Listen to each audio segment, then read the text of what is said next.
इंसान अपनी आंखें ऊपर आसमान की तरफ उठाए, समुद्रों की इंतहा को छान मारे या फिर तमाम रोए जमीन पर नजर दौड़ाए, उसे हर समत कुदरत का हुस्न और उसमें झलकता खुदा का अक्स नजर आता है।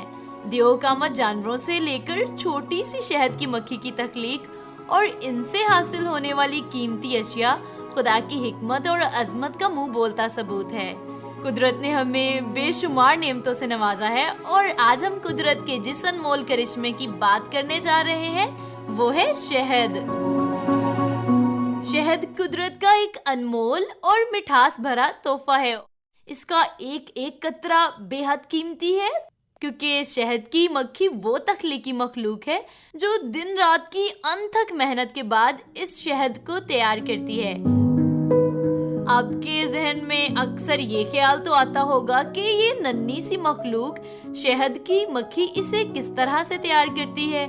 दरअसल शहद की मक्खियाँ दूसरे जानदारों के लिए नहीं बल्कि अपने बच्चों को खिलाने के लिए शहद तैयार करती हैं। शहद की मक्खियाँ एक गैर मामूली अमल के जरिए शहद तैयार करती हैं, जिसमें छत्ते के तमाम तर अरकान का ताउन और मेहनत शामिल होती है। कुछ मक्खियाँ तो शहद के छत्ते के अंदर रहती हैं, इन्हें ड्रोन्स कहा जाता है, जबकि दीगर मक्खियाँ जो काम के लिए निकलती हैं वर्कर्स कहलाती हैं।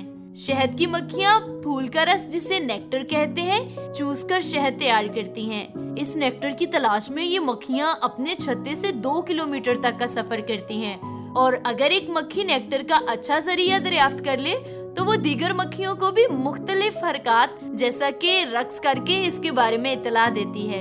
ये मक्खियाँ अपनी नोकीली जुबान, जो कि अंदर से खोखली होती है, जिसे प्रोबोसिस कहते हैं, का इस्तेमाल करके नेक्टर को चूस लेती हैं और इसे अपने जिस्म में मौजूद शहद को जखीरा करने वाले एक खास ऑर्गन में जमा कर लेती हैं। यहाँ पर नेक्टर एंजाइम्स नामी केमिकल के साथ मिल जाता है, जो कि इसे सादा अज्जा में तहलील कर देते हैं और इस तरह से नेक्टर के शहद में तब्दील होने का अमल शुरू हो जाता है।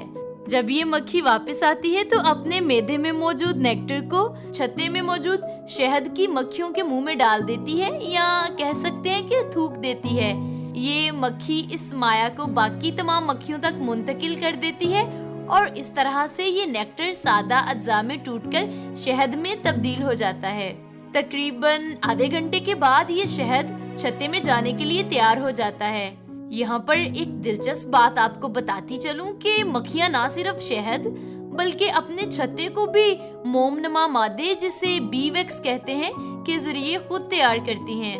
शहद को छत्ते में उंडेलने के बाद मक्खियाँ अपने परों को तेजी से हिलाती हैं ताकि शहद में मौजूद पानी बुखारात बनकर उड़ जाए, और फिर ये शहद भरे छत्ते के खुलियों को अपने जिस्म से खारिज होने वाले मोमनमा मादे की मदद से बंद भी कर देती हैं ताकि शहद महफूज रह सके। और सर्दियों में जब फूल दस्तयाब नहीं होते तो मक्खियाँ इस जखीरा शुदा शहद का इस्तेमाल कर सकें। अब जबकि इसके बनने का अमल इस कदर हैरत अंगेज है तो इसके फायदे भी बेशुमार होंगे ना। तो चलिए मैं आपको बताती हूँ इस मौजज़ाती गज़ा के फवायद के बारे में। शहद को सेहत बख्श गज़ा भी कहा जाता है और शिफा बख्श दवा भी। शहद अहम और मुफीद कुदरती अज्जा का अजीबो गरीब मुरक्कब है और इनमें कार्बोहाइड्रेट्स, अमाइनो एसिड्स, कुदरती एसिड्स, विटामिन्स, खुशबूदार मादे और दीगर मुफीद कीमियाई अज्जा शामिल हैं।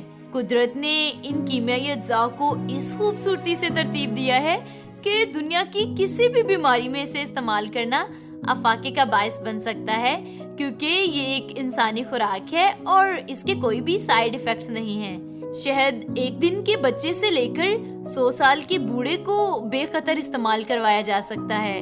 बच्चों का बलगम की वजह से सीना जम जाने की सूरत में शहद का इस्तेमाल अमूमन नीम गर्म पानी में डालकर किया जाता है।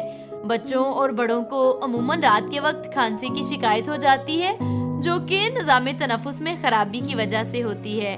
लिहाजा इस सिलसिले में खांसी को खत्म करने के लिए शहद का इस्तेमाल किसी भी दवाई के मुकाबले में कहीं बेहतर है।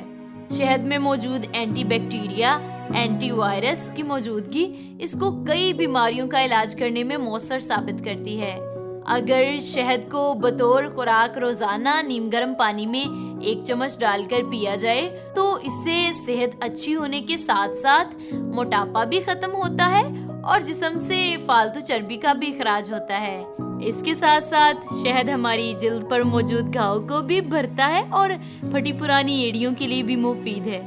शहद इस कदर कुव्वत बख्श और सेहतमंद ग़िज़ा है कि सख्त मेहनत और खेलकूद करने वाले खिलाड़ियों के लिए शहद किसी भी निशास्तादार ग़िज़ा से कहीं ज्यादा मुफीद है। ये एनर्जी की सतह को कम होने से बचाता है और इसको नॉर्मल रखता है। गर्ज ये कि शहद की अफादियत इस कदर ज्यादा है कि इसका मुफस्सल बयान करना मुश्किल है। शहद की सूरत में कुदरत के इस अनमोल तोहफे के लिए हम खुदा की जितनी भी शुक्रगुजारी करें कम है, क्योंकि शहद से ज्यादा मीठी इस दुनिया में और कोई चीज नहीं है। और कलामे खुदा हमें ये सिखाता है कि हम खुदा की किसी भी नेमत को फरामोश ना करें, क्योंकि वही हमें अच्छी अच्छी चीजों से सैर और आसूदा करता है। इसलिए हम पर वाजिब है कि हम हमेशा उसकी शुक्रगुजारी करें।